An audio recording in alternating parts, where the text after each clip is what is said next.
Check, check, check. Testing, testing, testing. Alrighty. I am trying to see if I can be heard.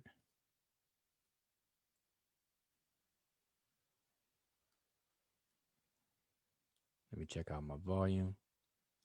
Check, check, check. Testing, testing, testing. And it is there. All right, Nice. alrighty. I am trying to see if I can be heard. All right, sounds like I am good to go, but I do would appreciate if any of you Volume. oh Check, check, the check. echo. Testing, One testing, second. testing. And okay, there we are. So yeah, I would appreciate if anybody in the chat let me know if you can hear me. I would really appreciate that.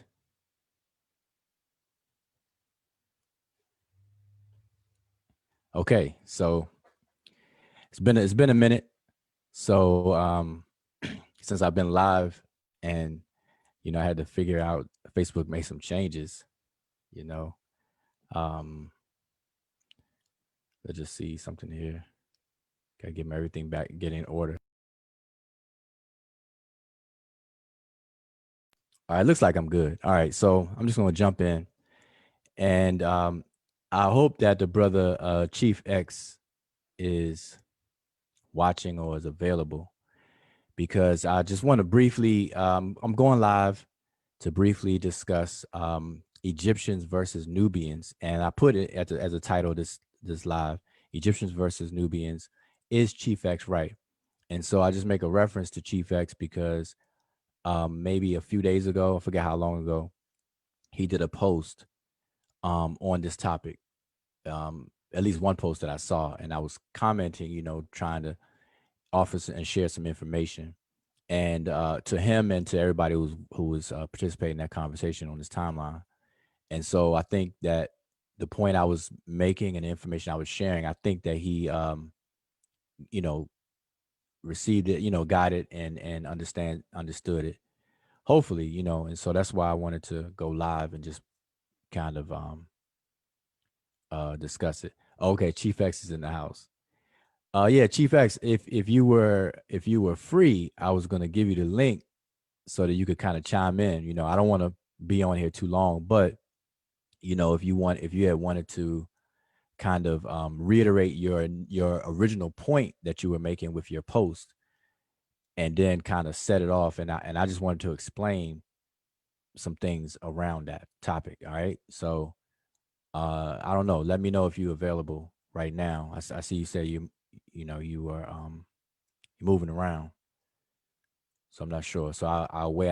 I know there's a delay, so I'll wait to see if you respond to that. If not, I'm just gonna just explain a few things.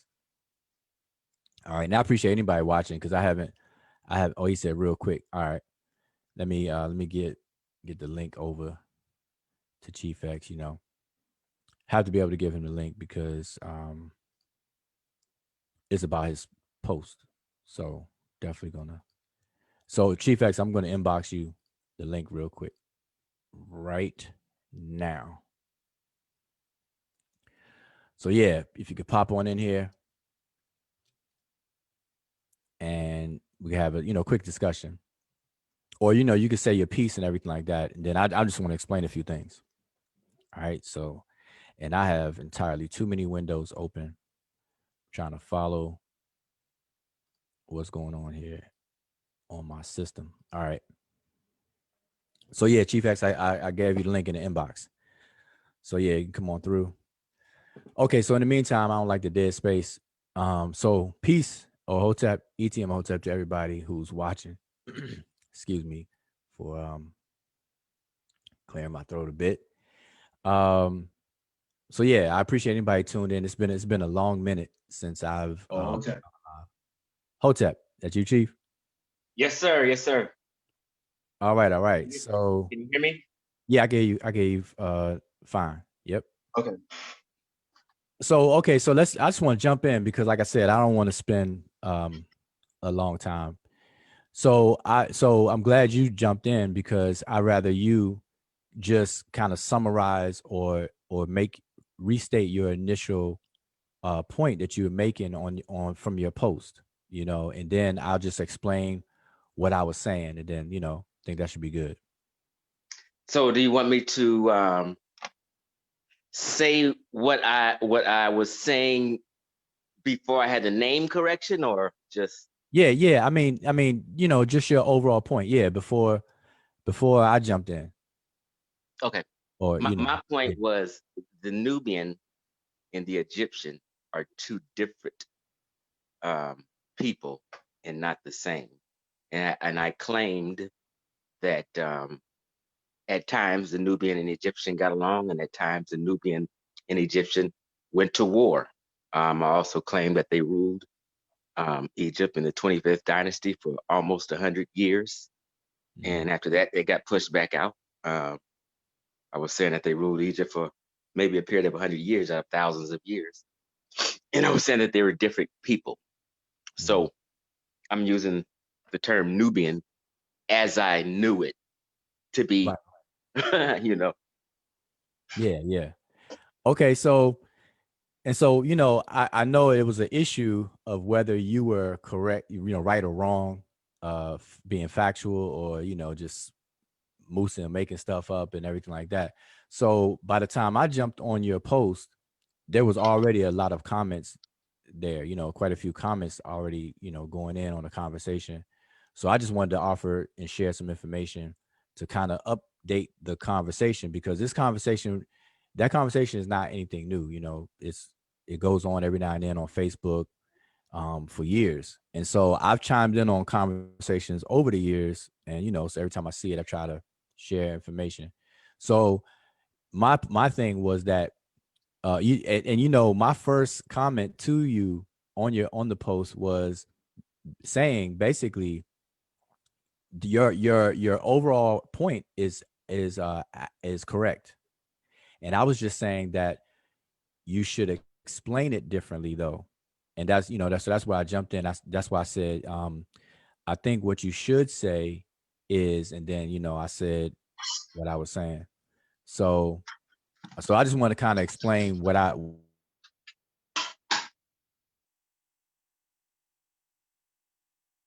hello, hello. what I meant and why. And I'm not sure. Oh, it says my internet connection is unstable. Is that me or you? That's what I'm wondering. Is that me or you? Because I'm on my phone. I might. You think I should? I can switch to my desktop. Desktop. I'm not sure if it's me or you. Okay, I don't know. I'm not sure. So if anybody's watching in the chat, if you could let me know if you can still hear us or hear me or hear Chief by himself. Obviously, if you don't hear me, you're not gonna hear me ask you that question. But if somebody in the chat, do me a service, and oh, I was breaking up. Wow, they said I was breaking up. Was I breaking up? Probably both of us, because since I'm broadcasting. Okay. So yeah, if they're saying they can hear us. All right. Let's keep it moving.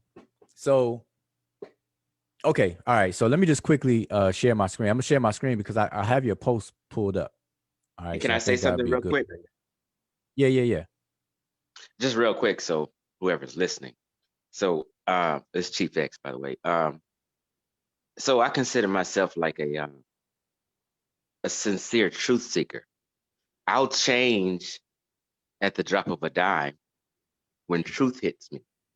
So just to let people know, I'm always available to stand corrected on anything. That's just how I am. If I was wrong about a name or anything, I would change in a minute if corrected, and if I have a decent conversation with somebody who shows me something. So that's all I want to say. Okay, yeah. And you actually said that on the post. I think, yeah, I saw it on the post. All right, so I'm gonna switch my screen over. Now, usually whoever's talking is the one that's showing on the screen, but I see it has me on there this whole time. So hopefully it will switch to my share.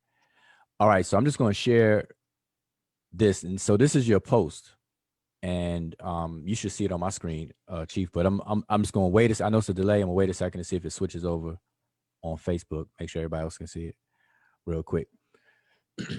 But It just switched over on Facebook on my desktop. oh, it did. Okay, yeah. All right, there you Yeah, go. your screen is up now. All right, so let me. Okay, so this is your post, and I'm sharing it from your page live right now, and so I'm just gonna read the um the top of your. Let's see. And now it decides my mouse. Okay, I'm getting all kinds of issues going on over here. All right, it's a raining outside. Hopefully, I'll stay connected. All right, here we go. So you did this post January 23rd, and basically, I'm just gonna read it. You said Egyptians and Nubians are not the same people, and anybody want to debate this, just call me out. Sonetta waiting for someone to take the debate, and let's go live if you disagree. Third time offer, and all the Egyptomaniacs is scared and shaking in their boots. Uh, they know this. They know this truth, but lie to you for decades. So yeah, and then you have some pictures that go along with that. And so I came onto it late after you had posted. I just happened to catch it on my timeline and I read it. And this is something that I dealt with before in the past. So okay, so I'm just gonna jump into the explanation. So number one, you are correct. Excuse me. You are correct that the Egyptians and the Nubians are not the same people. But there's a but. Caveat. Um you're so on one hand you're correct by what you mean, but then your statement is actually incorrect. And so that's what I jumped in and I explained. So here's the thing, here's the deal. And I'm just gonna summarize for everybody, then I'm just gonna share whatever needs to be shared. So here's the deal. The what we call Nubians is understood as the people that live or lived south of ancient Kemet and even modern day Egypt today. So that's our general idea of Nubians when we hear it today. Okay. So when you made the statement that the Egyptians and Nubians are not the same people, in that sense, that's what I mean. You're correct because you're talking about the people who lived south of ancient Kemet's borders and even today's modern borders. And south of modern Egypt's borders today is obviously Sudan, North Sudan and South Sudan. Now Sudan is broken up into two. So the Sudans are south of modern day Egypt. So that's who you're talking about. And so your statement is correct.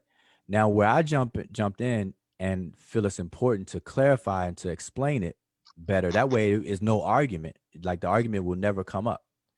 And so this is it. So the Egyptians in ancient times, the Egyptians were known by their self-identified name is the Remech or the Remech. And so I call them the Remech, but a lot of people may not be familiar. So I still say Egyptians. I swapped the two. But the ancient Remech never referred to the people south of their border as Nubians. They had a particular name for that entire region, and then any of the people that came from that region, they were known by their local designated name, their tribal name, etc. And so the region that today's modern day Sudan was in ancient times called Ta Nehisi. Okay. And I'm sure everybody heard of the phrase Ta Mary, um, and things like that as another name for Egypt and things. So so those names kind of correspond to each other in terms of how they set up those names. You have Ta Mehu, Ta Shemahu, Ta Mary, Ta Seti, Ta Nahisi. So the word Ta in front of these other words was indicative of a region, you know, a whole region of land. All right. So in Egypt itself, ancient Kemet itself was divided into two large regions, Ta-Mehu and Ta-Shemahu. All right.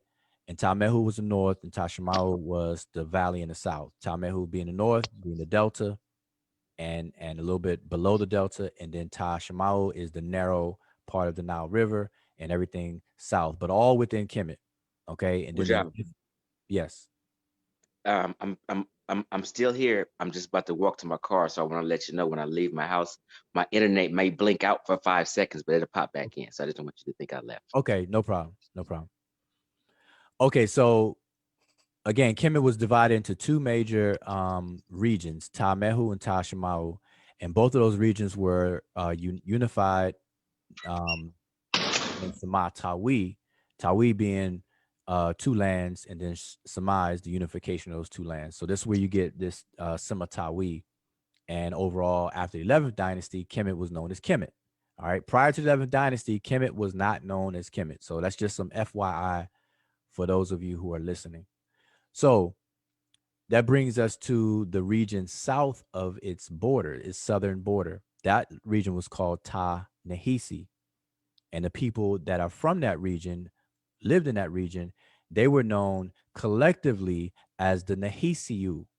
Okay. And that is a word that is a plural word denoting one who is from or belongs to that particular region, the region being Ta Nehisi. Okay. So collectively, they were known as the Nehisiu, but more specifically, different tribes from that region were also known by their distinct name. Okay, their specific names. All right. So what people are called the Nubians were known anciently as the Nehisiu, and more specifically by their individual names. All right, never Nubians.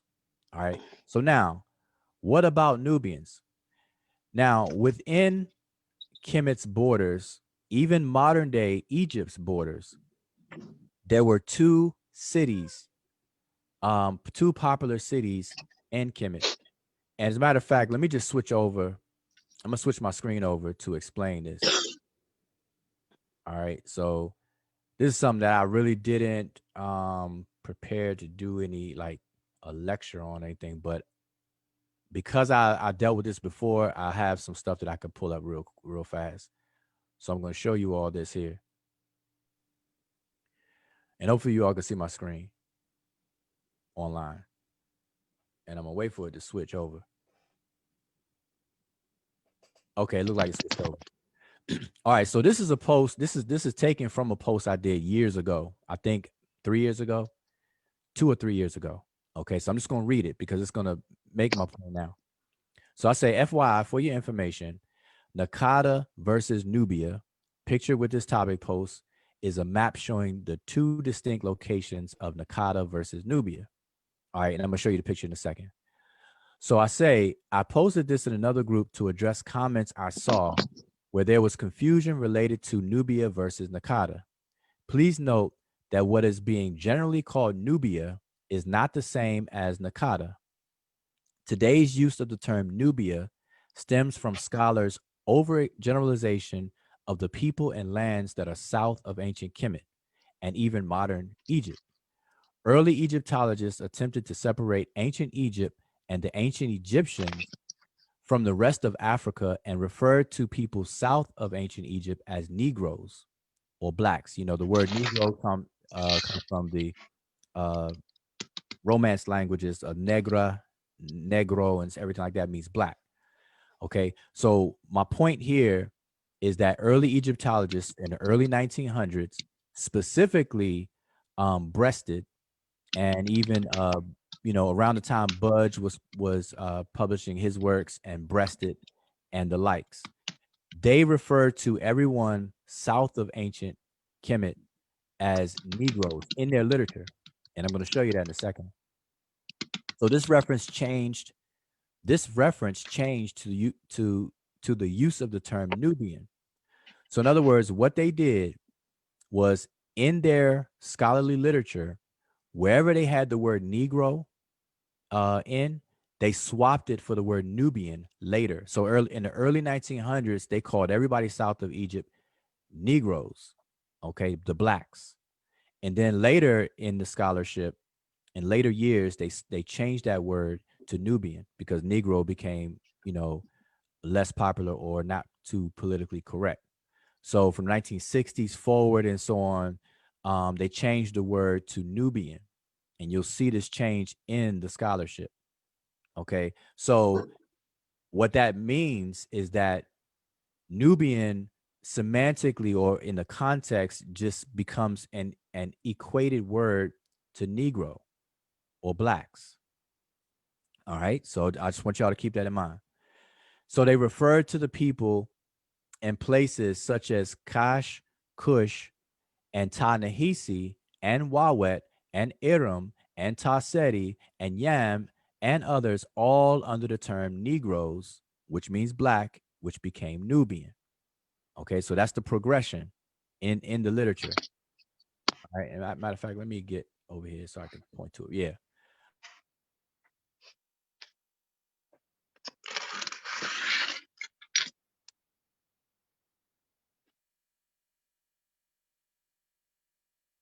All right. So now this fall outside.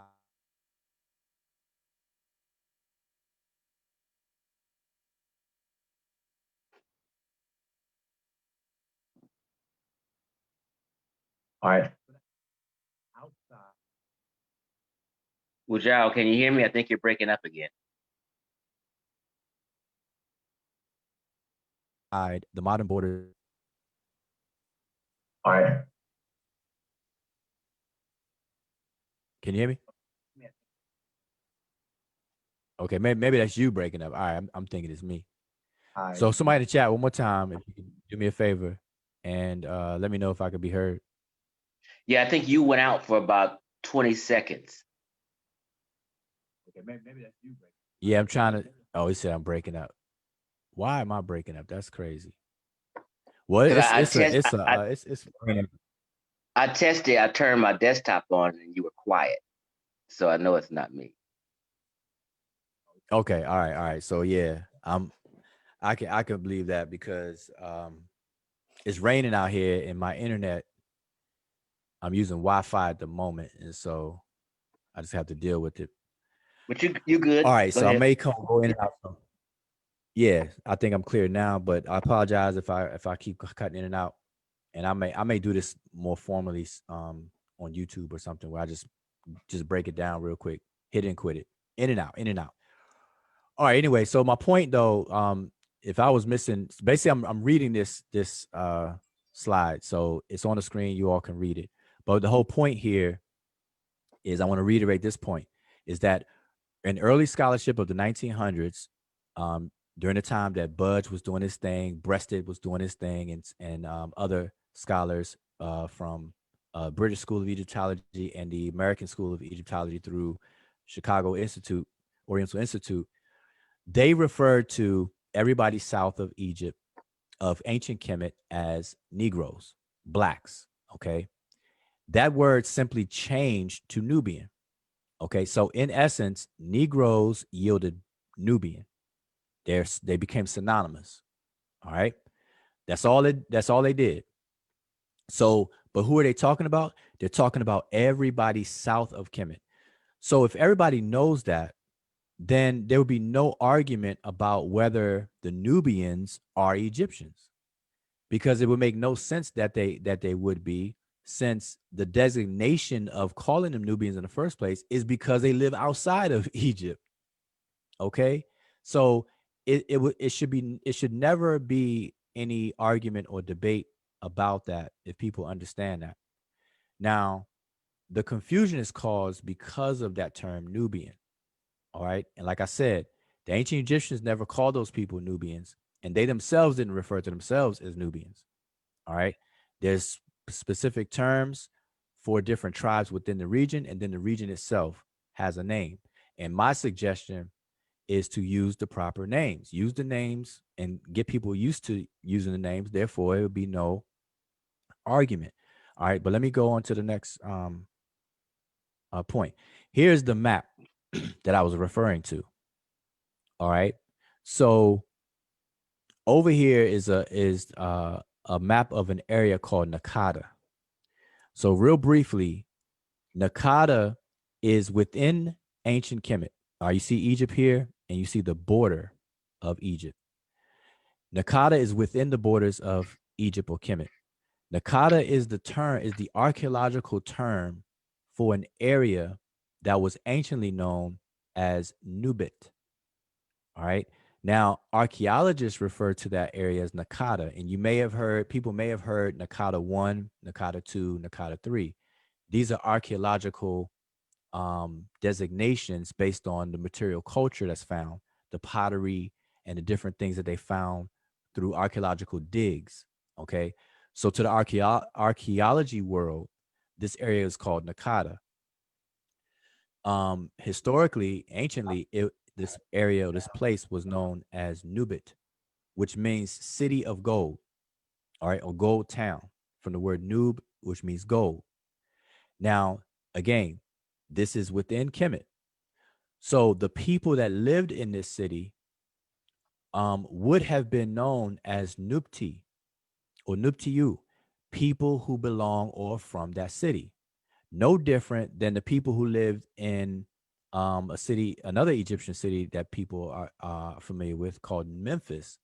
Those people would be called Memphites today, just like the people of Nub will be called Nubian today.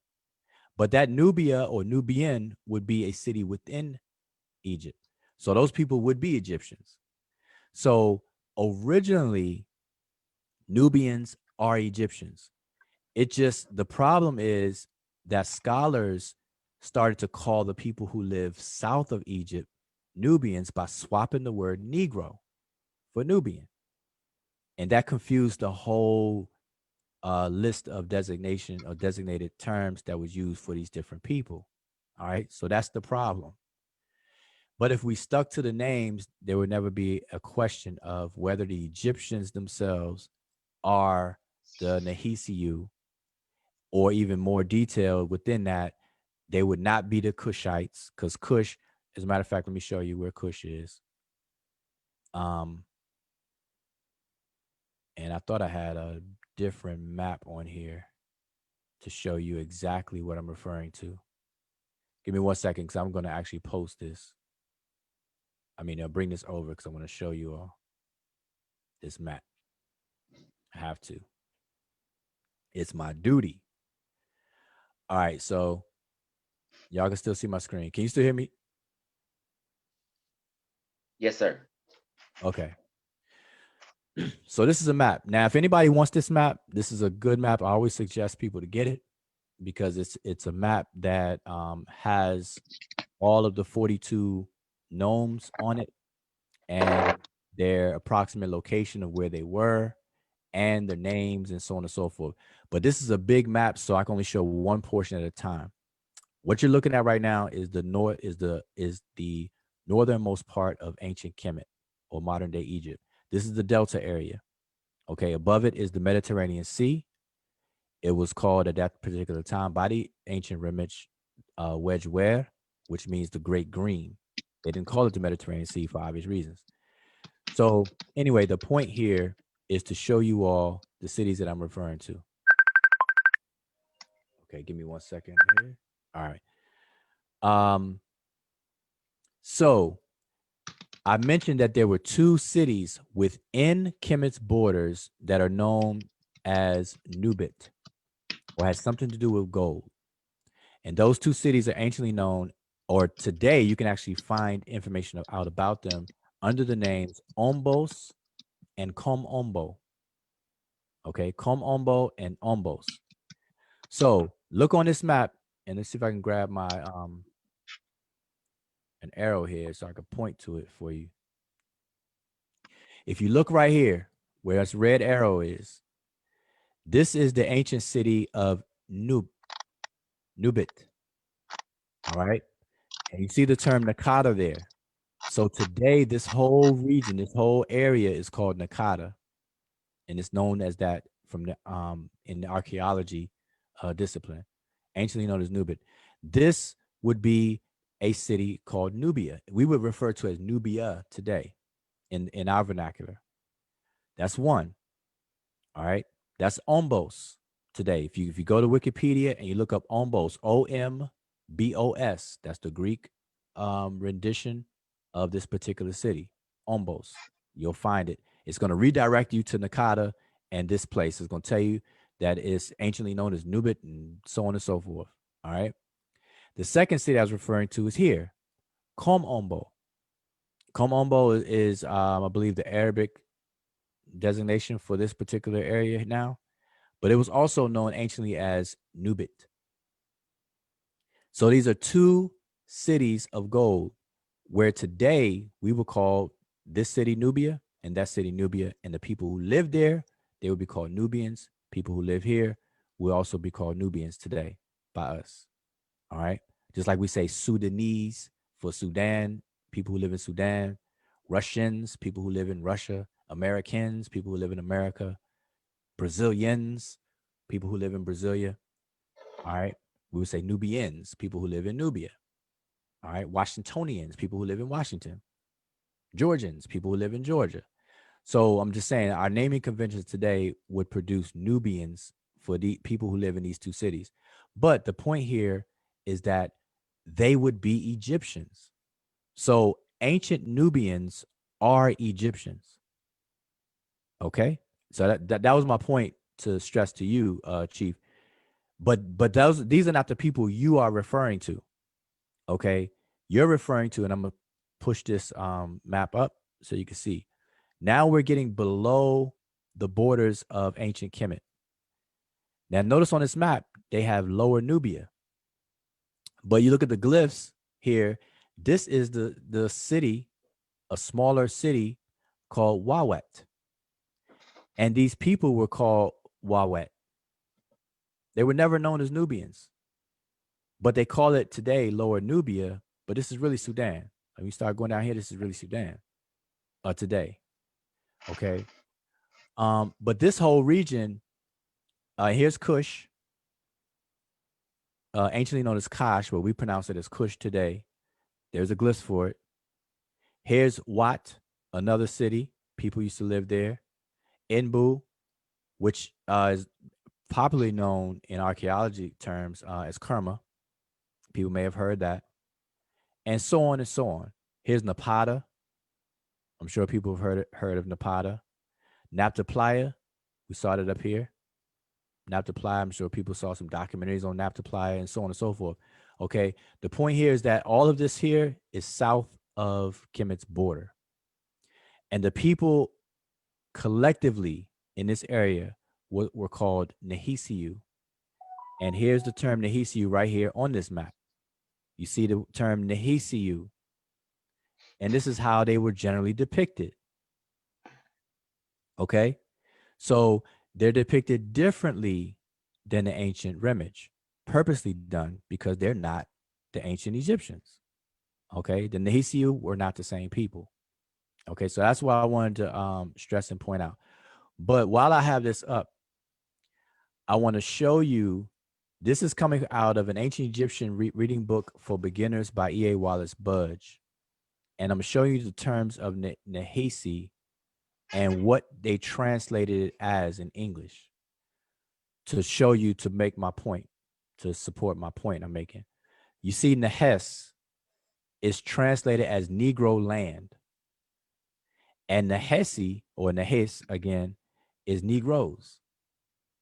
Okay. And I'm pointing that out because I made the claim that early Egyptologists in the 1900s, which includes Budge and Breasted and the likes, they used the term Negroes for the Nehisiu.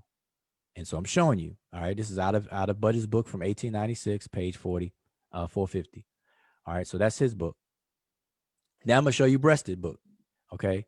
So here is an excerpt from the miscellaneous tracts related to antiquity, volume 52, issue 2, page 419. You can see here in footnote E, it says the country of Wawa was situated in Ethiopia to the east of the modern town of Korosko. It is mentioned in the inscription of Winnie, or Una, as you have here, where it is described as what? Negro land. See that? Let me point it out. Negro land. The glyphs say Wawat. Wawat ni Hesi. Okay. And they have it transliterated as UAT, which is weird, but it's Wawat Nehisi. Okay. But they translate this to Negro land.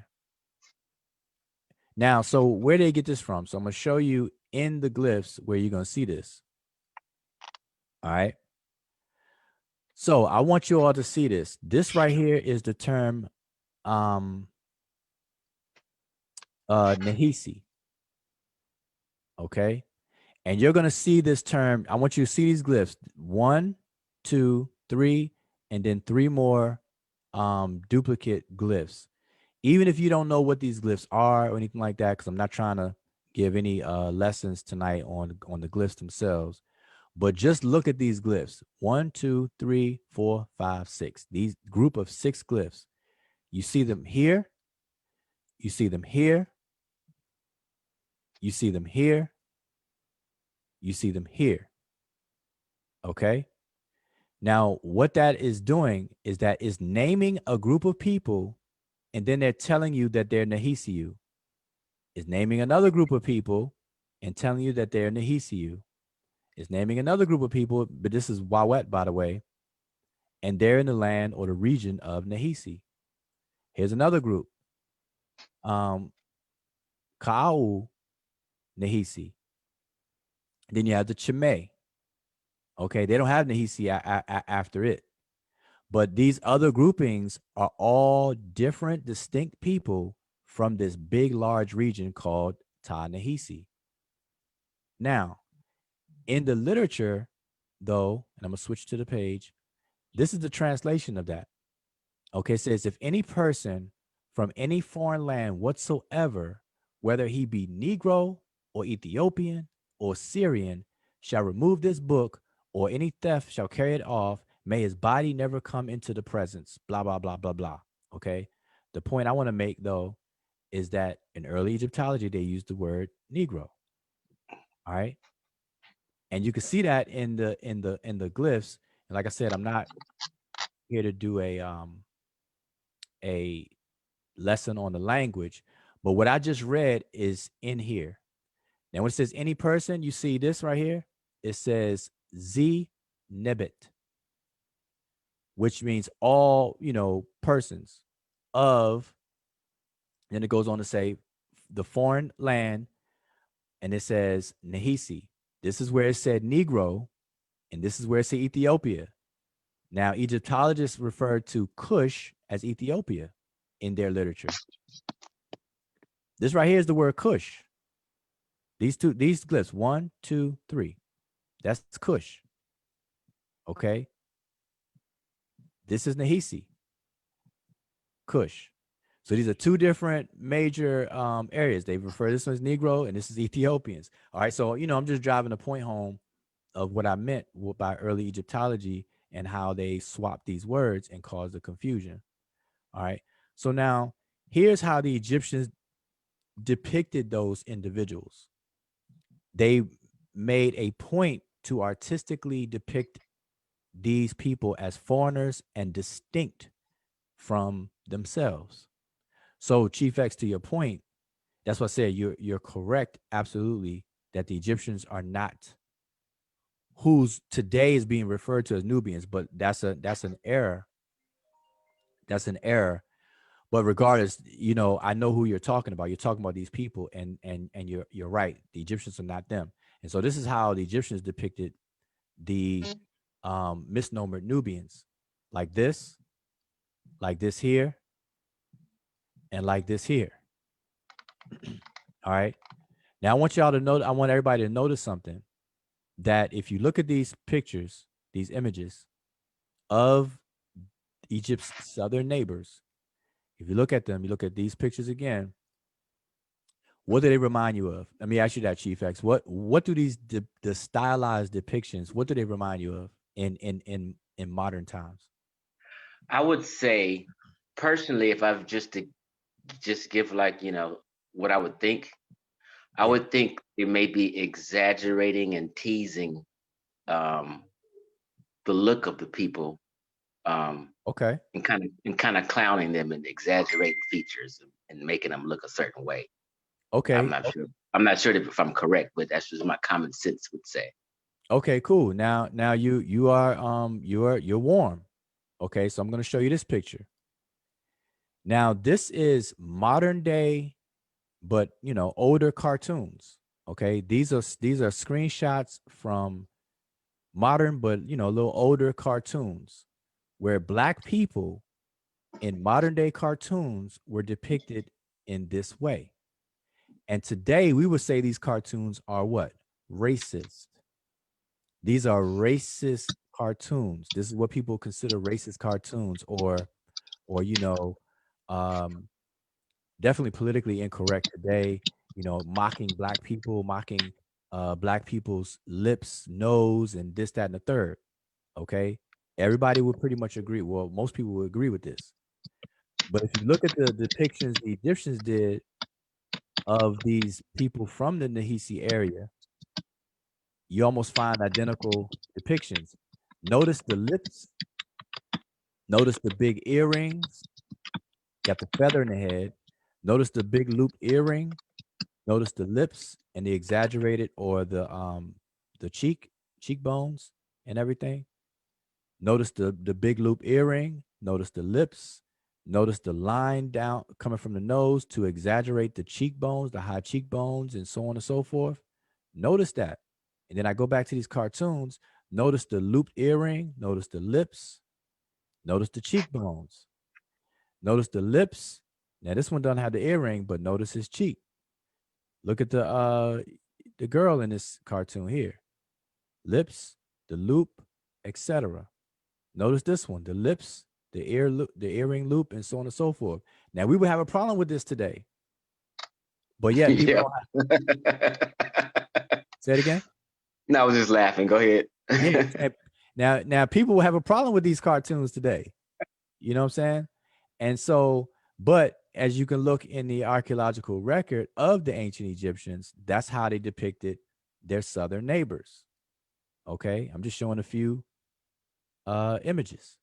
All right. There's more, but I'm just trying to be quick. Okay. So I'm just driving the point home that it's absolutely true that the ancient Nahisiu, who are today incorrectly being called Nubians, no, they're not Egyptians. They're not the Egyptians. The Egyptians did not see them as being the same or any of that. And in the text, and I may do a more formal like presentation on it, but in several texts, the Egyptians talk about their southern neighbors. They talk about the language they spoke and how it's pretty much gibberish, and how their southern neighbors were known as rebellious. They have other choice terms used for these various different people from the south. Okay, so no, the Egyptians did not see them as themselves. Now, at periods of time in Egyptian history, they obviously um, traded with their southern neighbors, married in with their southern neighbors, and the southern neighbors adopted the Egyptian structure, customs, traditions, and culture. So you have that going on as well.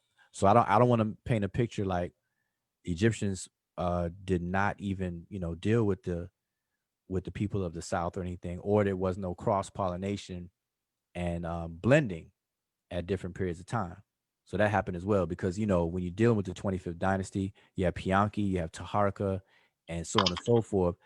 Their roots go back to the South, okay, but they became Egyptianized, as they say, okay, or Kemetized, etc. So anyway, that's pretty much it. I mean, it's a lot that I could show, but like I said, I just want to be brief. But I'll probably just organize this and do a presentation again because I addressed this like a few years ago, and I Hey, still, WUDJAU, yeah, uh, just before we go, um, I really do appreciate this, and I did learn something from you.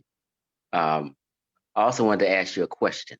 yeah, Um, like I had made a statement a year ago. hmm, Half the people agreed with me, half the people didn't. And that statement was, just say for instance, you have Nigerians and Ghanaians.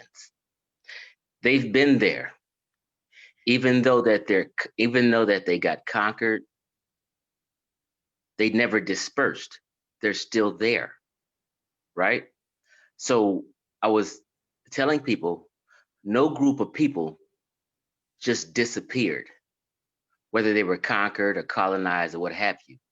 In general, I'm saying the group of people who are in Egypt are the same people who were there 2, 3 thousand years ago. In general, now some mixing took place, but in general, a people just doesn't disperse or disappear. You agree with that?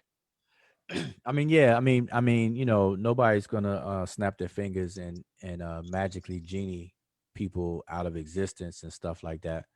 Um, in terms of Egypt, though, modern Egypt, there are people in its southern portion that can lay a stronger claim to what you're saying than the people that have moved and lived and dwelled towards the north.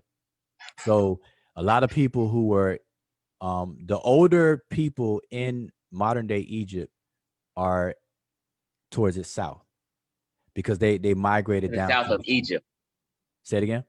the south of Egypt. No, I'm saying still in Egypt, but in Egypt's southern portions. Okay, I got you. Okay, So near Aswan, near Elephantine, was popularly known as Elephantine, Aswan, and those areas, you'll find a lot of people who will trace their immediate roots and stuff still in Egypt, but they could lay a stronger claim than people who over time came from Asia, migrated in, and then by way of the invasions of the Romans, the Greeks, the Persians, and the Arabs, there's a lot of blending that take place, but that's further north. The further north you go, the more you'll find that kind of mixture of got people. you. I agree with what you said. Yeah, so a lot of the indigenous Egyptians were pushed south. So some of them stayed in the borders of Egypt, where you find them today, still today. If you go, like I said, in those places, and then some of them are in Sudan. So there are a lot of ancient rooted people who are from ancient families are from ancient Egypt, um, that are in actually Sudan today. You know what I'm saying? So, the northern part of Sudan and whatnot. And then, they had a couple of migrations up out of there. But for the most part, I'm just saying, if we had to weigh the claims, they would have a strong claim to make. But let me just go over this real quick. I'm just gonna share my screen. This is just a couple of posts that I did um in the past. Like, this post is from 2 years ago, and this is in the Amar Ra Squad group. And the point of this post, I'm just gonna read it. Because I did several posts of sharing textual information, primary sources of how the Egyptians saw the so-called Nubians that people call them today, but these are Kushites, these are Nehisiu, etc. Okay, so I'm just gonna read this one. Um, I'm just reading my post. I said, from the papyrus of Anastasi, we have various primary sources of how the Remich, ancient Egyptians, saw and defined their neighbors. One of the views of their neighbors to the south was what most misnomer as Nubians. So this is the translation of this here, and it's basically saying Nehisiu Neferu, which is find Nehisiu of Cush. So Nehisiu Neferu ni Cush. Okay, so this is the Nehisiu of Cush now. All right, so this is drives my point home that whole area is called Nehisi, but then they made distinctions within it. So these are Nehisiu of Cush. All right, you see the word Cush here again. Um, Now they're fit for giving a fan's shelter. They are shod with white sandals, which means they have on their feet white sandals, and clothed in fine linen. Linen. Their bracelets on their hands. Okay, so this just describes them, the typical garments of these people from the south, and you can see them being depicted. Let me switch back over real quick. I'm going to show you how they are depicted. Let's see. Do I have any of that? Yeah. Okay. These are people from Ta-Nehisi. Okay, collectively, these people that you're looking at right here in this shot are Nehisiu, collectively. Now, specifically, these are people from a place called Matam. Okay, you can see it right here in the glyphs. All right. Now, this picture is cropped and there's more glyphs to explain what's going on, but these people are paying tribute or bringing tribute to ancient Kemet, okay, to the king of ancient Kemet. And so it's a larger picture. This is a crop portion of it. But the point here is that these are not Egyptians. These are people from the same place that I'm talking about. And I just read where the Egyptians are describing them. They have fine white linen. They're shod with sandals. They have bracelets on, et cetera, et cetera. Okay. So you see that. Let's see. Do I have another picture? And I thought I had another one, but I don't. But I mean, you can see several. Here's another one. So on the right hand side, you'll see people from Ta-Nehisi or Nehisiu, and on the left, you'll see how the Egyptians depicted themselves. They did not pick them uh, uh, the same. All right. So I just want people to be aware of that. All right. So that's another example. But let me go back to my point. Here's another example of people from Kush. So this is how they depicted Kush. You see the word Kush right here. You see this glyph here, this glyph here. Without me going into detail about it, this word spells the word Kash, but we pronounce it as Kush. Okay, these group of glyphs here. So I want you to see this. So you have the I'm gonna name them. This is the basket. This is a pool of water. This is a throw stick, and we have a triple hill. All right, three hills. Okay, indicating this is a foreign land outside of ancient Kemet. So I want you to look at that. Okay, so I'm gonna switch back over to my post, and you're gonna see in my post, you're gonna see these glyphs right here. Now look at this. You see the basket, the rectangle looking glyph, which is a pool of water. You see a throw stick, and you see the triple hills for the word Kosh or Kush, as we say today. All right. So again, define the history of Kush. So that's where the word Kush is. So anyway, that just describes them. So that's just one. Let me go to another post. Um, here's another post here, and I'm just gonna read this. This is from the Papyrus Caller, and you all can look this up. We have various primary sources of how the ancient Egyptians or the Rimage saw and defined their neighbors. One of the views of their neighbors to the south, which most known as Nubians. Here, a Rimage official called Passer sends a letter to an unnamed dignitary to the south. He describes a scene of a tribute paid to Kemet. Note the description of the people, okay? And so they describe the people. They're tall Tariq, which is a group of people, the tall Tariq, in lion cloth garments. They're fans of gold, wearing long feathers, their bracelets with woven knots, and many nahisiu consisting of all sorts. Okay. So I want y'all to I can't put an arrow on here, but hopefully you can see my cursor. This right here is the word nahisi. Okay. And it's talking about nahisiu, and it's talking about of all sorts. And I want everybody to, understand. So again, we're talking about this group, this large collective group of people called Nehisiu, but then individuals specifically. So this is the tall Tariq group of people. All right. So I just want you all to understand. Okay, so that's that one. Another one, that's my long post where I'm showing that's what I already went over. And I actually on this post, I actually name a lot of the indigenous names that the Egyptians knew their neighbors by.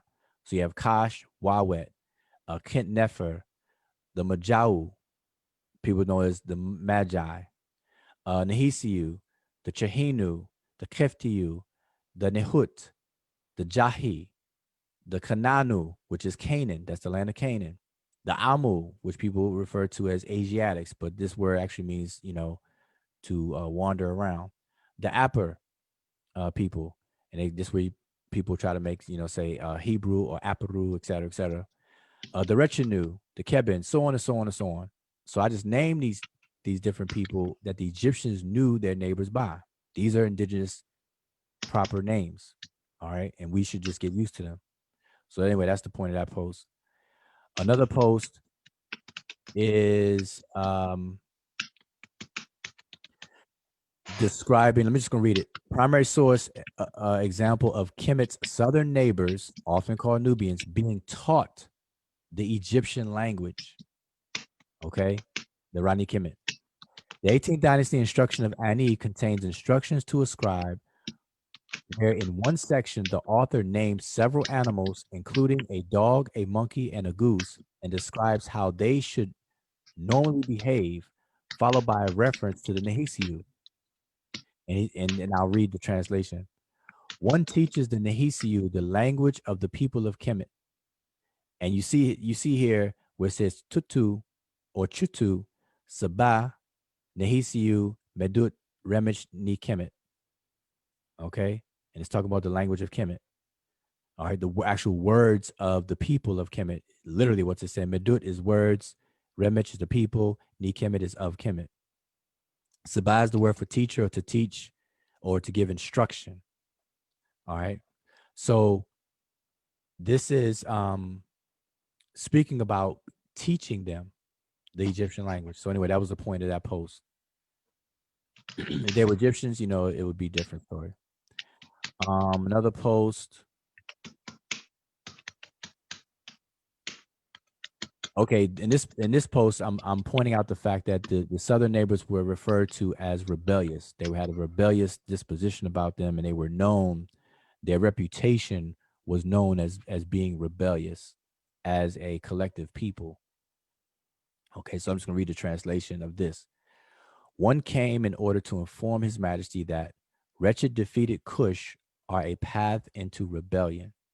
Those who are subjects of the Lord of the two lands. They are plotting of the rebels' plan, preparing to strike the Remich, namely stealing these cattle of the fortress which your father built out of his victories. Okay, so they're describing the people as being conspiratorial, rebellious, et cetera, et cetera. All right. So anyway, I had one more. It's Um, okay, fam. huh? Oh, never mind. I'm talking to myself. Y'all, excuse me. Oh, okay, okay. Anyway, all right. So I don't want. I'm dragging this out all along. So let me switch back over. So anyway, I think my point was made. So I'm gonna check out the chat if anybody's even still watching. To see if anybody had any questions. So if anybody had any Hey, questions about what I showed, no, you got Trayvon Chenier in the chat causing trouble. That's the oh, homie though. oh, okay, causing trouble. Okay. Yeah. All right. So anyway, let me just reiterate my point. I'm gonna summarize it because I know people are not gonna watch this whole video. I'm trying to be short, but I'll probably do this Oh no, again. this video gonna go viral, WUDJAU. Well, I'm gonna do a more ordered, short and to the point presentation because it deserves it. Number one, and two, I've done it before, and I'm just gonna kind of rehash it and just do it again, where I can just take my I, time w- and show. I would like So, to say, WUDJAU, I've always thought, yeah, I say you're an honest scholar. You're an honest person. well, I appreciate that. I mean, my thing, I appreciate that, but that's just see, I'm a person. I deal with evidence. I don't do the cherry picking. I don't think of something and then cherry pick information that's going to back up what I already think. I view myself as a true scientist. I've always been it since I was young. Science and math have always been my um subjects. Had straight A's all my life. A's and B's, I should say, all my life in those two things. But anyway, so I understand science is a domain of evidence and mathematics is a domain of logic. And those two combined will take you a long, long way. And to really be considered an aspiring scholar and stuff, you have to have the character to where you understand your shortcomings. You understand and admit your ignorance and what you don't know, because it's that ignorance and what you don't know that fuels your your journey to look to seek to know. And you got to follow the evidence wherever the evidence take you. You got to be have the ability to adjust and adapt. And so I put that to practice every day, all day. You know, that's why I don't, whatever the evidence say, I don't have a favorite. You can't do this. You can't be a scientist and do science and have favoritism and favor this or that. Nah, my favorite is the evidence. Is the facts. I don't care where they come from. I don't care if you blue, black, pink, brown, white, beige. None of that stuff matters. Is it true or not? That's it. And can we know it's true? Can we how do we falsify? How can we attempt to falsify it and eliminate error, chance, coincidence, and things like that? That's it. So you can't romanticize anything, and a lot of that goes on and all that good stuff. But my point though is this: no, the ancient Egyptians are not the Kushites. No, the ancient Egyptians are not the Nehisiu. Unfortunately, both the Kushites and the Nehisiu collectively are called Nubians. Now, I say unfortunately because the historical record will show that the original Nubians are Egyptians, and they would be people who lived in these two cities, today known as Ombos or Nakata, and then the other city is known as Kom Ombo. Okay. And you can look these two cities up. They will tell you flat out that these used to be called Gold Town, Nubit. All right. And they were known to have gold. They were known to either house gold or mine for gold in these places. Okay. And because the Kushites and because the Nehisiu were known to bring gold as tribute to ancient Kemet, gold became associated with them, hence the term Nub, which means gold in ancient Egyptian language, and therefore people feel comfortable calling them Nubians. All right. But that causes confusion. Just call them what they call themselves or call them what the Egyptians called them. The Nehisiu, the Wawet, the Yam, the Iram. All these names, they're known. They're published, they're publicly known, they're accessible. Let's get to know them and call them by the name. The same WUDJAU. way, the same way people don't like. So I'm gonna give you a quick example. People will get on you if you say ISIS. Oh no, why you say the Greek? Why you say the Greek term? Why don't you say Osset or Ast? Why you say Osiris and not Usir or Osar and this and that? See, they'll get on you for that. But then when it comes to Nubians, that's okay.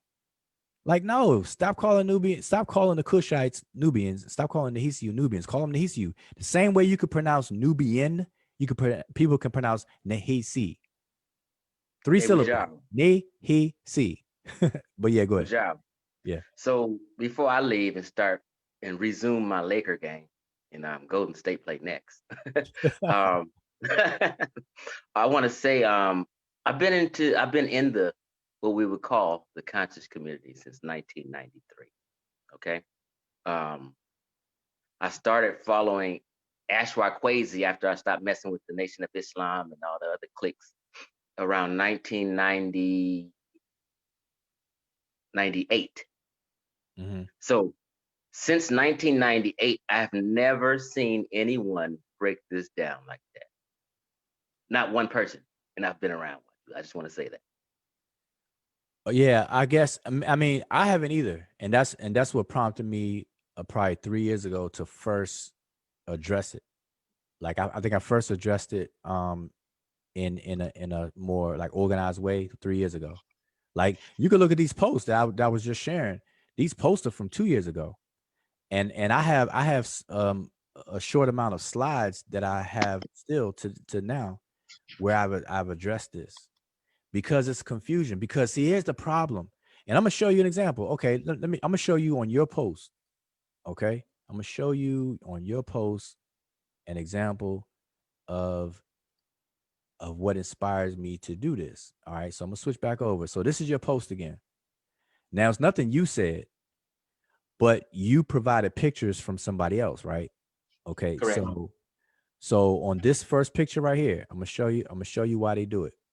And hopefully y'all can still see that in the shot. Let me see. Yeah, it's cut off a bit. Okay, unfortunately it's kind of cut off a bit. Let me see if I could get it all in there. Okay, you should be able to see it. Okay, so you shared this as a screenshot from Anab Le Amasu. Okay, so let's look at what they say. They say inscriptions where Egyptians identify, and look how they put it, Nubians slash Kushites as natural enemies, vile and wretched. Now I'm gonna tell you the reason why people do that is because of the confusion. They have to put Nubians and slash Kushites instead of just putting Kushites because there's a concentrated. So let me say this, and everybody can understand this. Listen, in early remember, Egyptology was born by way of Champollion's decipherment, okay, which happened in the early 1800s. Okay, so for 100 years, Egyptology took off and publications came out. Now, mind you, in the early 1800s, what was going on? What was going on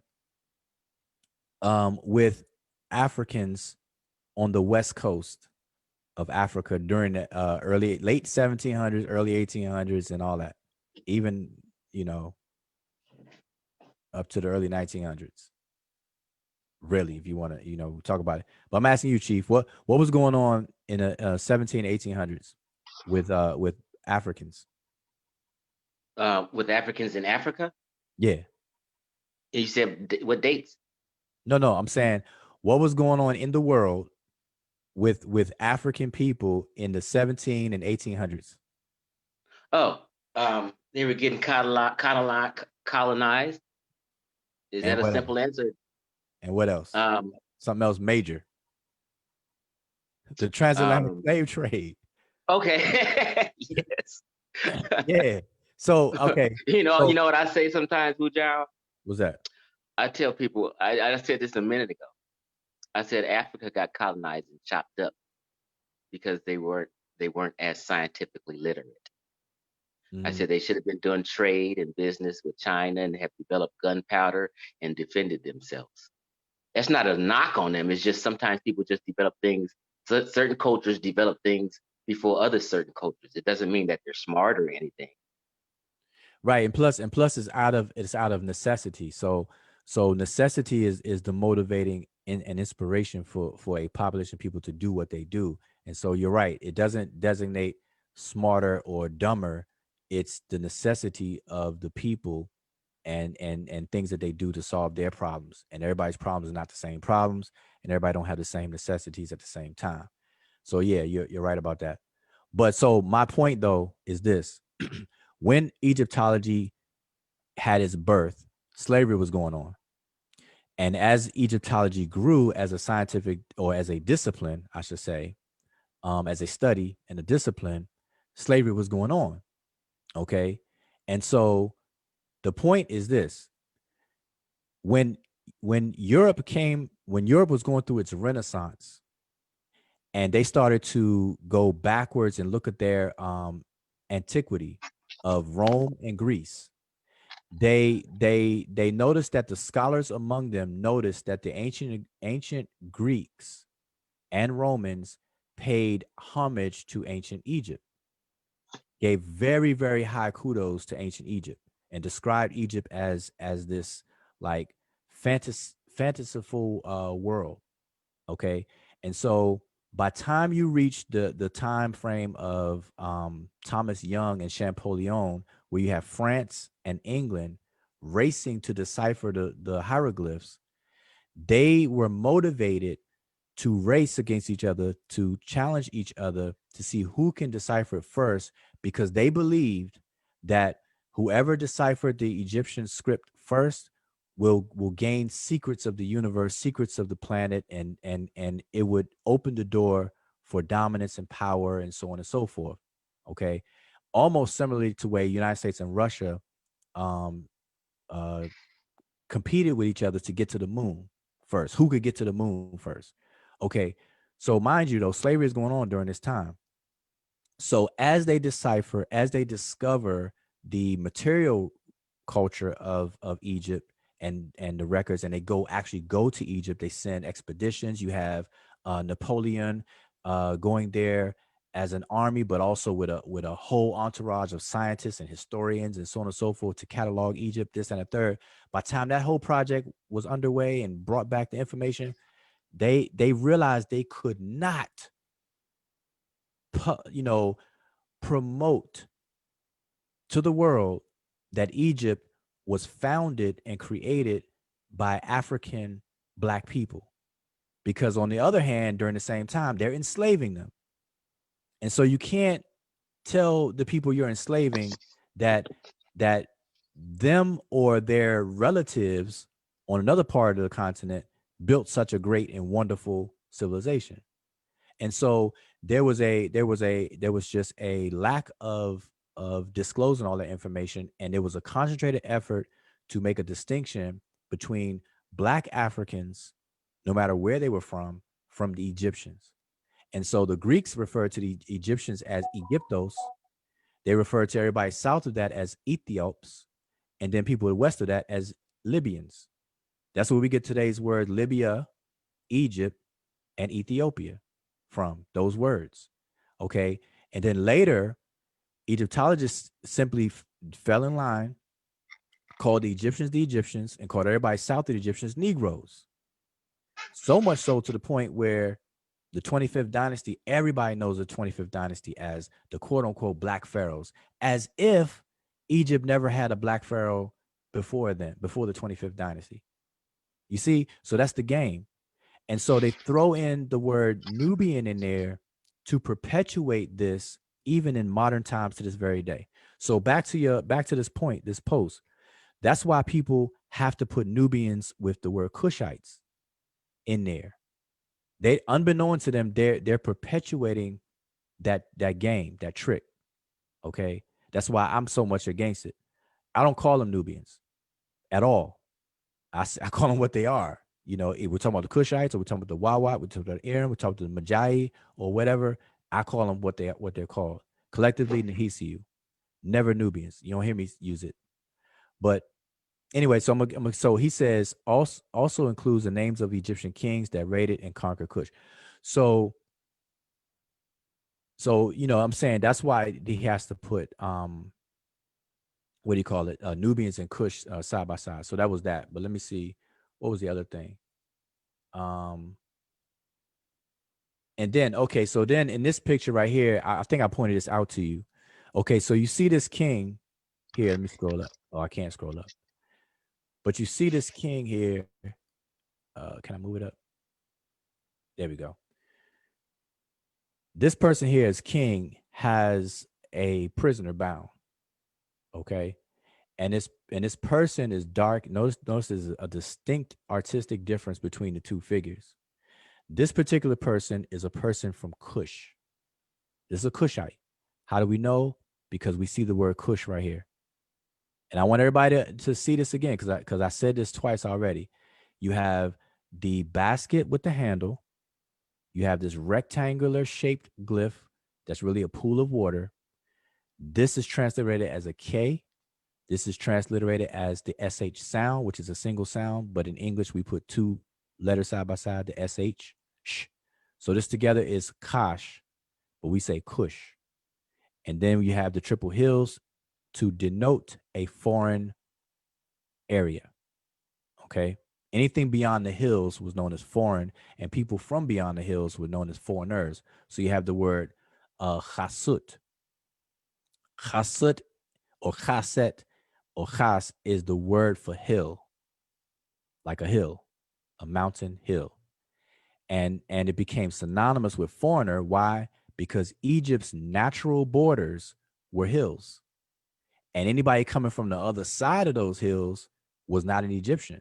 So they call him a foreigner. So they call him Kasut. So Hika Kasut as people may be more familiar with that phrase, Heka Kasut. Heka is the word for ruler or some kind of important dignitary or so on. And so Heka Kasut are foreign rulers or rulers who are from foreign territories. It doesn't designate a race or even an ethnic group because the so-called Nubians, as the people say, but the Nehisiu were once called Heka Kasut as well. And then you have the Asiatic Hikakasut that most people know about that invaded Kemet, came through Avaris or Avaris and settled there and actually took over the northern part of Kemet for some time and started one of the dynasties. Um, the Hyksos, people call it the Hyksos dynasty. But anyway, so I'm longing this out, but I just wanted to kind of make those distinctions. So Chief X, so again, yeah, you're correct, but I just always wanted to share the information so that we could start using these correct terms and Yeah, everything. so I'll use Kushite instead of Nubian from now on. And Yeah, also, yeah, it was I like the way you broke down about the caricature. And I was kind of like, yeah, they kind of exaggerating figures and kind of teasing them, clowning them, like they do in racist time here. yeah, exactly. So the Egyptians made a point to distinguish themselves from all their foreigners, all their foreign neighbors, and you notice that they did that with everybody. It's just that the Kushites or the people from the Ta-Nehisi area, they were obviously dark. They used darker pigmentations to depict them because that leaned towards a reality that these people were darker in real life, and their overall general what do you call it, garments and things that they wore. So the jewelry, as far as the earrings, the feathers in the hair, and a certain way that they wore the hair and stuff like that were common.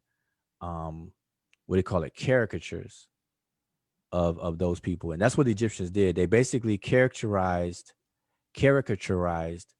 their neighbors into a standard look, and then that's how they depicted them on in their artwork throughout history, and even themselves.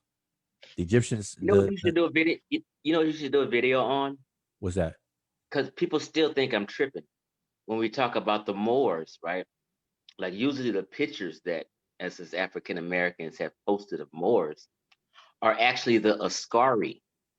You know what I mean? With the fez and the hanging. Mhm.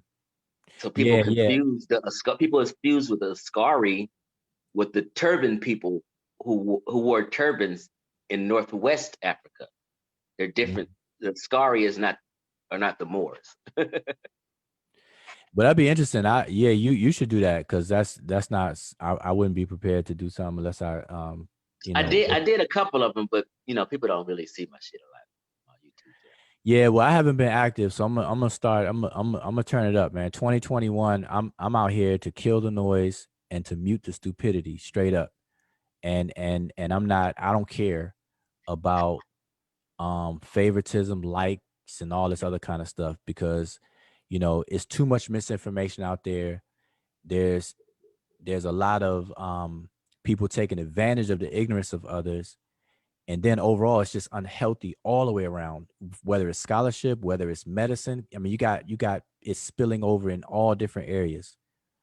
People out here dying because of ignorance, literally dying because of ignorance. I mean, now that we in this pandemic and the virus and all this other kind of stuff, but you got people literally dying because they don't know things, and some people are being kept from knowing because they're being promoted or pushed with misinformation or the appeal to that ignorance, conspiracy theories and things like that. I've seen it with my own eyes, heard it with my own ears and everything. So I'm not for that at all, and I don't care what anybody has to say. So you know when I do have the time, I'm going to address different things that I see, that I have time to address and stuff like that. So this is just something I want to do quick, but I end up being long.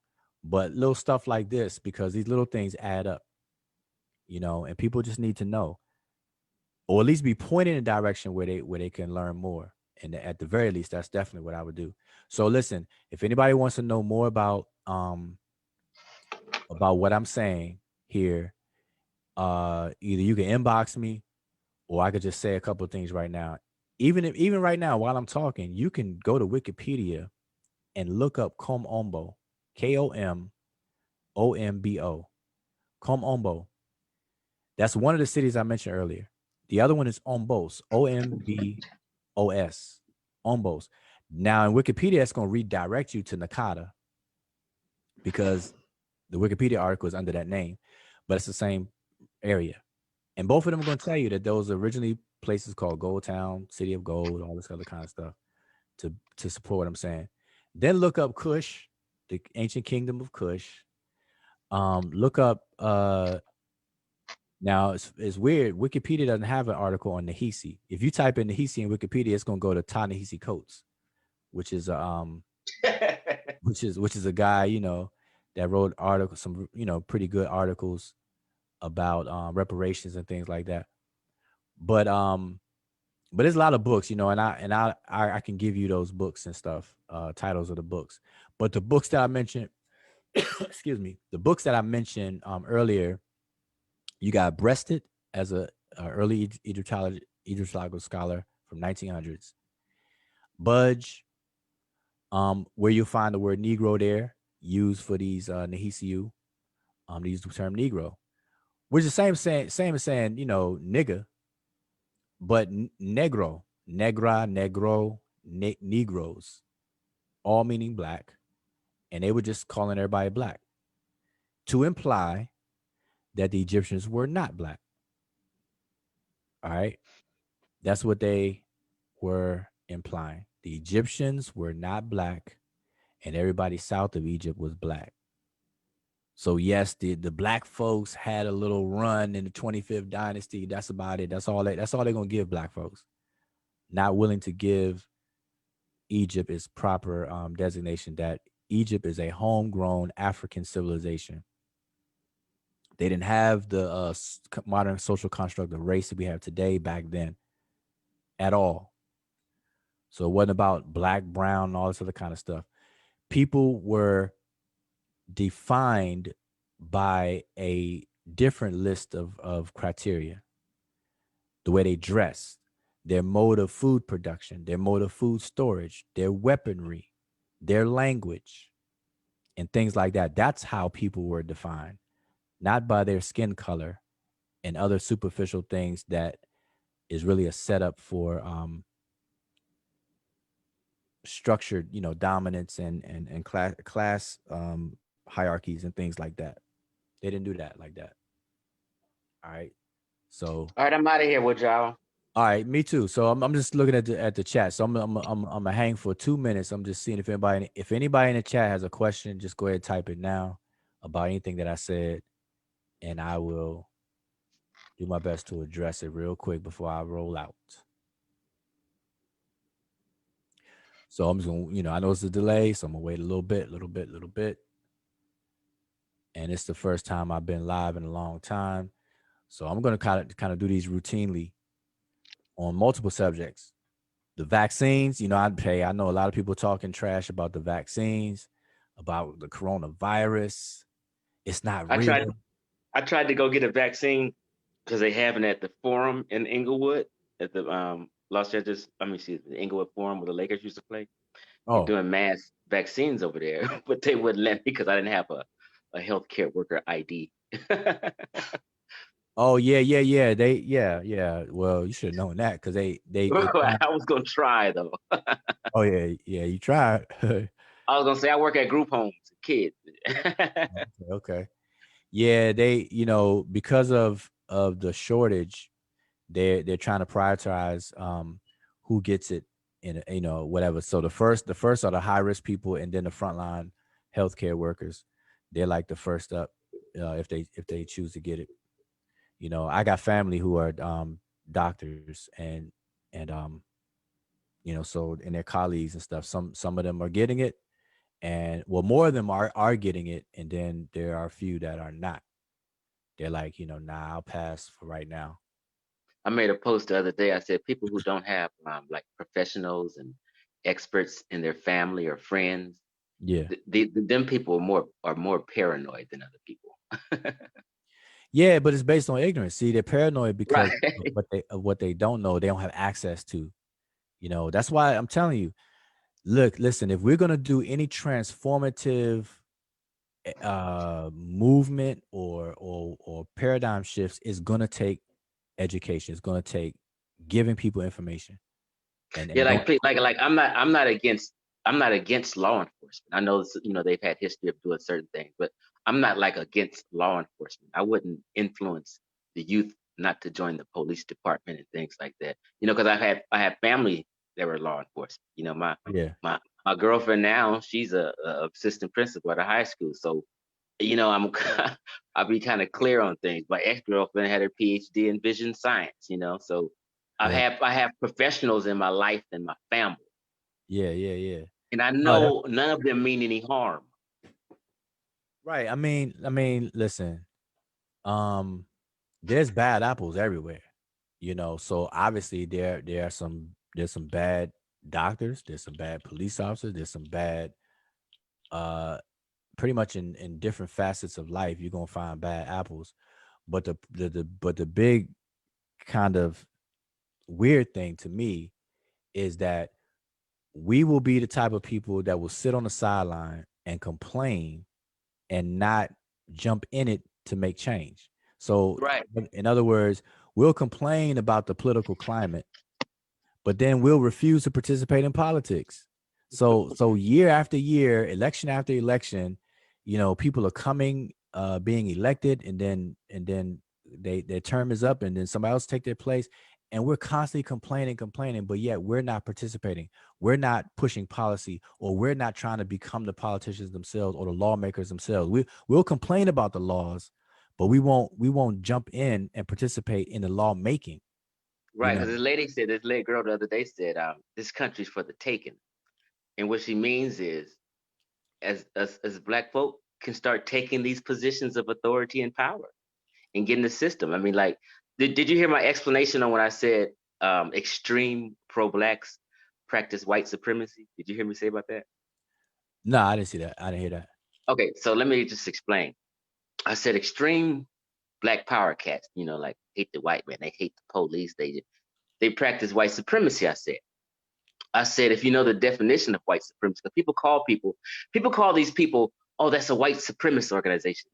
It's a white supremacist, but they're using the word out of context. White supremacy is a belief, not a person. White supremacy is a belief, a thought, or an idea. Okay. It's the belief, thought, or idea that a white person should lead and dominate the subculture, right? Mhm. The groups are actually called white nationalists, not white supremacists. They're called white nationalists. So when black people, these extreme black power people say, "Oh, if you're a police, you're a coon, or you're a sellout, and f the police," and they just push all these sentiments out to black youth and black people not to become police, not to become prosecutors. What they're on the flip side, what they're saying is they want all white police officers. They want all white prosecutors. They're basically saying we want to be dominated by all white prosecutors and all white police. Don't become that. You get what I'm saying? Yeah, I get it. So basically, if I had to sum up what you just said, is that people who are so pro black to the point where they frown up and discourage people from becoming the lawmakers, the law enforcements and officers and stuff like that. What they're doing is they're perpetuating and enabling white supremacy, because Correct. because because by turning people away from becoming in those positions, you're allowing the people who you claim to hate to be in those positions, and then consistently and continually rule over you and make decisions for you. So yeah, I get it. And that's the and that's but see, that's the point I'm making. I just say it a different way, is that we are non-participants in politics, but yet we're the most participant in the complaining. That's backwards. And so Yeah, so we they're basically saying, in a sense, we don't want to be in positions of authority or power. Let's be dominated. They're not yeah, saying that, but that's what, when you and think about it, that's what it's kind of saying. and then along with that, you have this fantasy, um, what do you call it? This fantasy world type of vision, because people will deny being Americans, which means United States citizens, because they don't like what how, America represents or whatever the case is. But yet they are citizens, and they actually think that they can, in their mind, they're doing for self and detaching from the system, all the while participating and being part and parcel of the system. And so that's Yeah, that's a form of cognitive dissonance where you actually live in one reality, uh in reality, but then in your mind you think you're living a totally different thing, but yet at the same time you're going to complain. And to yeah. me People need to that's counterproductive. insane. That's retarded. Yeah, so people need to kind of realize, the slave trade happened. Slave trade is over. I mean, we're Americans now. We're Black Americans, but we're Americans now. So I have children. Mhm. My children are going to be here. I have a granddaughter. She's going to be here. And on down the line, the next generation, they're going to be here. Nobody's leaving. Nobody's even thinking about leaving now. Nobody's trying to move. We're here and going to be here. We got to get in the system and make it happen.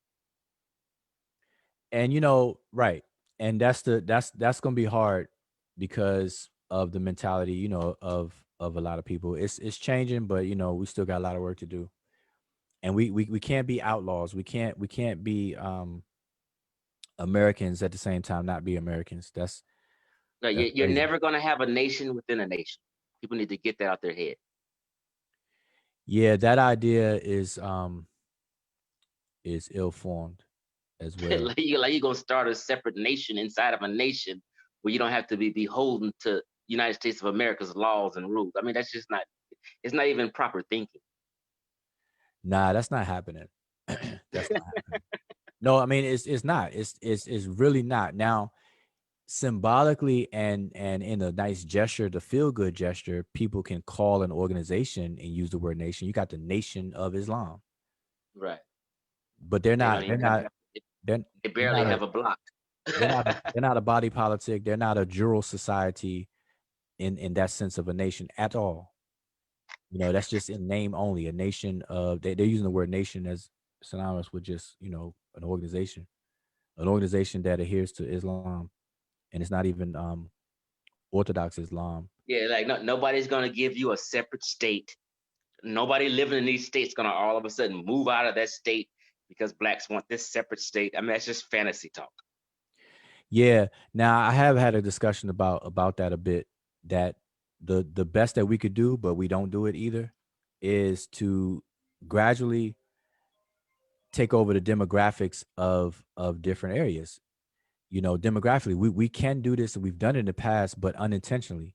But we can actually do that where Right. where That Indian, that, did you see that documentary on Netflix with that Indian man who came over here, and they what they call it, it was a little cult, but they had their own area, their own police department, their own, I Mhm. forget the name of that documentary. It's real important that people watch Okay, no, I don't think I've seen that, but it sounds like it speaks to my point. My point, because I mean, we have real examples of this taking place. You got the Mormons, who now Mormons is basically an ideology, a belief system, and or quote unquote religion or whatever. But you have several people who adhere to it, and they migrated to Utah, it. and Oh, I know what the slowly. name. The proper wording is they have an incorporated city. Oh, okay, okay. But so I'm just speaking about the Mormons. The Mormons is a good example. The Mormons, the group, a large number of Mormons populated Utah and took over Utah demographically, and naturally, they fulfilled certain responsible positions, administrative positions within the state on a state level the local governmental level, and so on and so forth. And over time, they pushed their policies.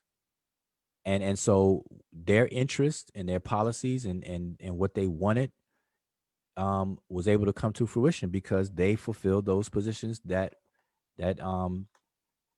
answer to those issues. And so I'm saying it could be done. Like Georgia, where I'm in Georgia. Georgia has a population of 11 million people. And so African Americans in this country number roughly about what, 40 million? 40, I hear different numbers between 40 and 45 million African Americans. So if you think about it, between Georgia, Alabama, Florida, South Carolina, and maybe a couple of adjacent states, that's enough right now to house all African Americans within this country. Right. Now, I don't think that anybody's going to ever. I mean, all African Americans move to the southeast of the United States. But I'm just saying the point is that demographically and naturally, it's not even a like a takeover type thing or anything. If everybody just migrated over a period of time to the same area and fulfill those things, you pretty much govern yourself. It happens all the time. It's just that we don't it's not like part of our to-do list. Like we don't do anything like that intentionally or strategically or anything like that as a collective. Like we can't even define the African American. I mean, the argument about reparations is a perfect example of that. You have FBA, ADOS and stuff like that. That it got real noisy. But anyway, I'm longing this thing out. So I was looking for some questions, and I see that Ursula said she posted her questions earlier, but I don't see them. I'm trying to scroll up real quick. Oh, she said, "What about the people in Nubia today? Who are they?" Okay, that's a good question. So Ursula, that depends on when you say what about the people in Nubia today? Where is Nubia today? You know, so if you're talking about Sudan, you have North Sudan, South Sudan in terms of the country. So you have to kind of pinpoint for me where you're talking about specifically Nubia. All right. So yeah, so you gotta clarify that for me. And I'm trying to see if there's any other question. All Uh right, peace out, with you. I'm gone for real this time. okay. Okay, all right, all right. Peace. So yeah, I'm just gonna hang real quick. I'm just trying to make sure I didn't miss anybody's question. If somebody were to just watch this. Okay, she said in Sudan, right? Manute Bowl is from there. Manute Bowl. You talking about basketball player, right? Manute Bowl.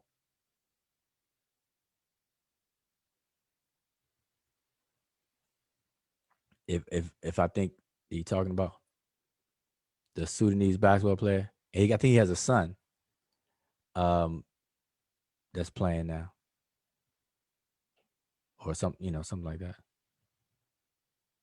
But yeah, anyway, if you're talking about those people, it's real tricky. Let me go back to Facebook so I can see these questions. Okay. You said he's from Nubia?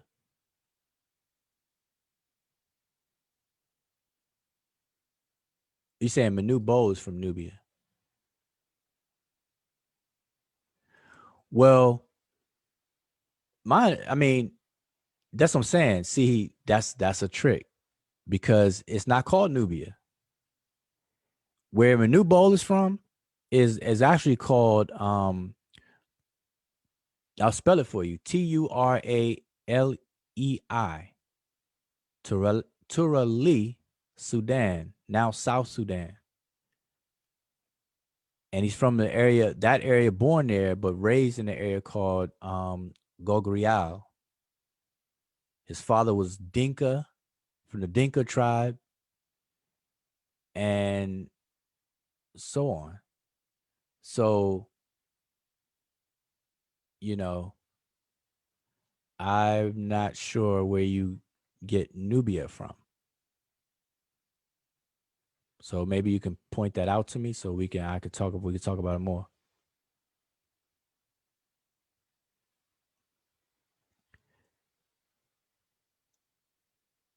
Okay, so all right, so I see what you're saying. So yeah, Turali, um, uh, all these places are called Nubia today. But what I'm saying is that that's a misnomer because Sudan is Sudan. But people will say Nubia out their mouth and they talk about it like you see it in the conscious community all the time. Nubia, Nubia, Nubia, Nubia, Nubia. But it's Sudan, Sudan, Sudan, Sudan, Sudan. It's Sudan.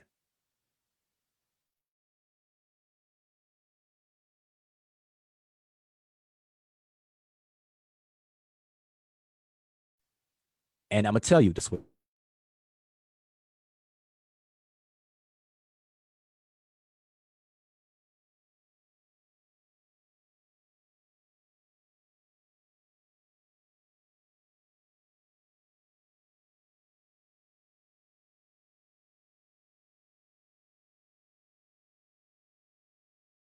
What everybody gravitates is not a black African civilization.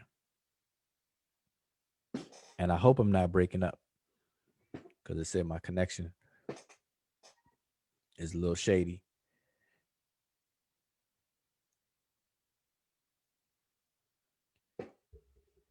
Yeah, but Ursula, okay, here's the point. Um, they're not Egyptians. Those people are not Egyptians in modern. They're not modern Egyptians, and they're not the people that anciently were from Ta-Nehisi were not anciently known as Egyptians either. All right, and that's just the bottom line.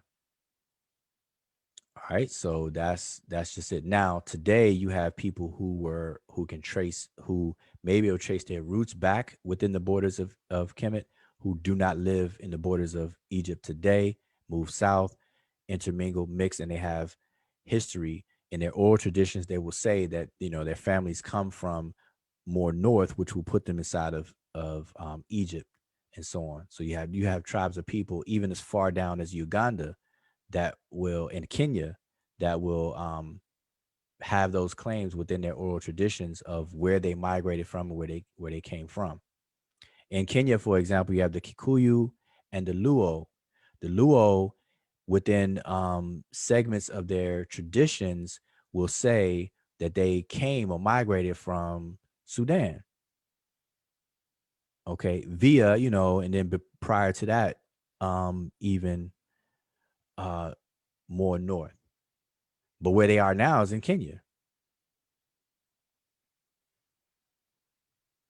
Okay, Kevin says, question: Nubia name coming from Nuba or Naba tribe, Nuba Mountains, Sudan. Yeah, that is one explanation.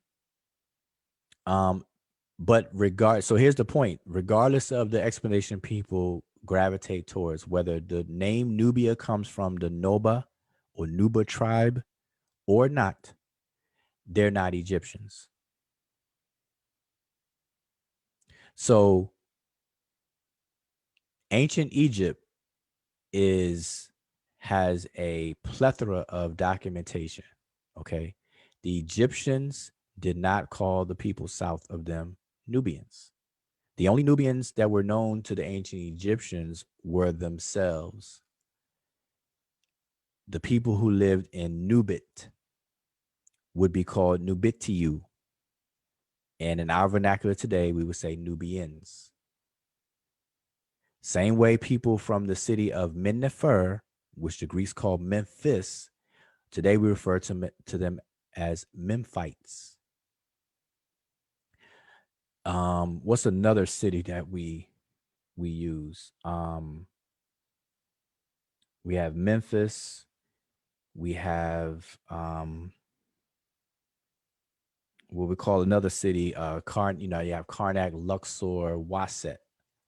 So the city of Waset existed in ancient times, and the people who lived in that area would be called, be named from, you know, their demonym would be from the place name, the toponym, or the city name.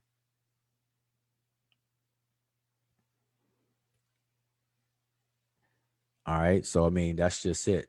Kosh or Kush, we call it Kush today. Kosh was south of Kemet, and the people who lived there, we call them Kushites today. Kushites, Memphites. You know, now we could say Kushians, but that's just not what we did. We say Kushites. We say Memphians, but we say Memphites. Wasetians, but we just say people of Waset. We don't even have a switch on that. So anyway, you know, the point is that the Egyptians were very distinct about their neighbors, and they're not the Egyptians. The original Nubians were Egyptians though, and they occupied the city of archaeologically known as Nakada, and Nakada is actually a very very old settlement. You know, if you look up Nakada 1, 2, and 3 through the archaeological record, you'll see you have the Nakada period, the Gurzian period, the Badarian period. Those are archaeological terms for periods of time in terms of the material culture through archaeological digs and them digging up pottery, bones, structures, tools, and things like that. And so they separate it into different time zones or time periods, and they name it Nakata 1, 2, 3, Badarian, Gurzian, and so on and so forth. All right. So that place, Nakata, is an old settlement, and that's where the city of gold was, Gold Town, Nubit. All right. Today it's called Ombos and as well as Nakata. So any other questions real quick? All right, I'm about to roll off here. I was wondering if you could talk about the Macedonians one day, because a lot of people say Egyptians were Macedonians and Romans, and they say Cleopatra.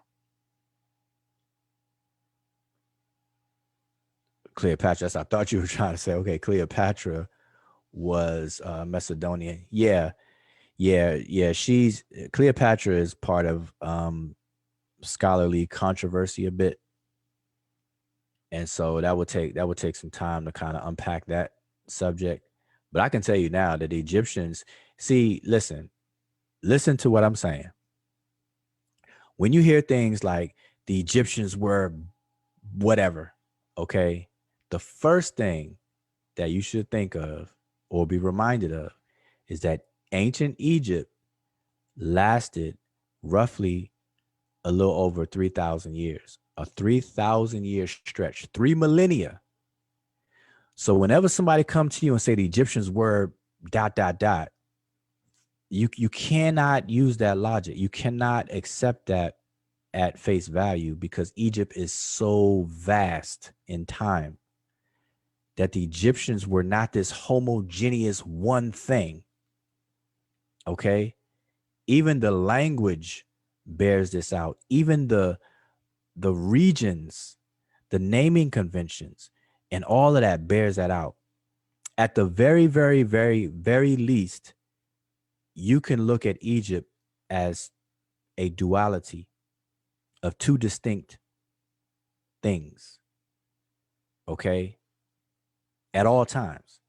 Again, today we say the Nile Valley civilization, right? Don't we say that? The Nile Valley civilization? Well, guess what? Anybody that says the Nile Valley civilization, tell them to stop doing that. They should add the Nile Valley and Delta civilization, or the Nile Delta and Valley civilization. They have to add the Delta to the word valley. Why? Because ancient Egypt was composed of a delta and a valley. The delta was the marsh flat territory, very fertile, and it fans out at the north part of ancient Kemet near the Mediterranean Sea. It was at sea level because it dumps out at the sea. The further south you go, which will be up the river going upstream, the higher elevation you'll be in. Okay. That's why they called it upper Kemet. Upper Kemet, upper meaning higher elevation, not upper as in location on the map, because it's actually south. Okay. Upper Kemet is upper elevation. Lower Kemet is low in elevation. Lower Kemet is sea level. Upper Kemet is above sea level, higher elevation. That's why the Nile flows in a northward direction and dumps out into Mediterranean Sea. But before it dumps out, it formed a very plush um, marshland called the Delta. That was part of Kemet. Okay, that was the gift of the Nile, as the Greek historians say. Okay, but my point though is that at all times Egypt could be seen as this dual thing.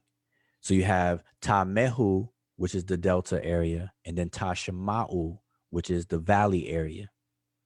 Tamehu combined with Tashemau and unified Sema, and then the two Tas became Tawi. So Sema Tawi. That's one of the names, ancient names for ancient Egypt, Sematawi, or simply put, Tawi, the two regions. So you have the king, Nisut and Biti. Nisut Biti was, and they translate it as the king of upper and lower Kemet. Why can't it just be king? But they always designate the king of two things, not just one, the king of upper and lower Kemet. Not just the Nisut, not just the Biti, but Nisut Biti. Sematawi, Nisut Biti, Ta Mehu, Ta Shemau. You have Ta Meri, Ta Seti. So you have all these dualities. Idebwi, which is the two river banks.